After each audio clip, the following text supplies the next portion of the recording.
എനിക്ക് നിങ്ങളോടൊരു അഭിപ്രായം ചോദിക്കാനുണ്ട്.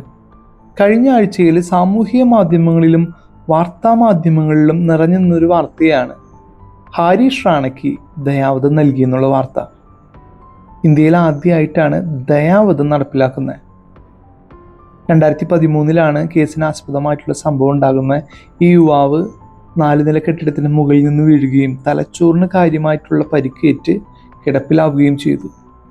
ജീവൻ നിലനിർത്തുന്നത് ഉപകരണങ്ങളിലൂടെയായിരുന്നു ഇത്രയും നാൾ, 13 വർഷം.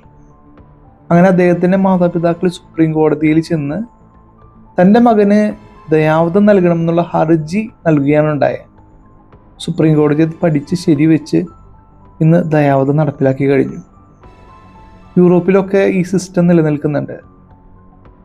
ഒരു പക്ഷേ ആ രോഗിക്ക് കഴിവില്ലെങ്കിൽ കുടുംബത്തിനോ, ആ രോഗിക്ക് ചിന്തിക്കാനും സംസാരിക്കാനും കഴിവുണ്ടെങ്കിൽ ആ രോഗിയുടെ കൺസെൻറ്റ് മുഖേനയോ ദയാവധം നടപ്പിലാക്കാനുള്ള സംവിധാനമൊക്കെ യൂറോപ്പിലുണ്ട്.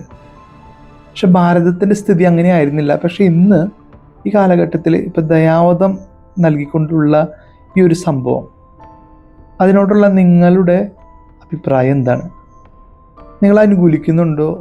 അതോ നിങ്ങളുടെ അഭിപ്രായങ്ങൾ കമൻറ്റ് ബോക്സിലൊന്ന് രേഖപ്പെടുത്താൻ പറ്റുമോ?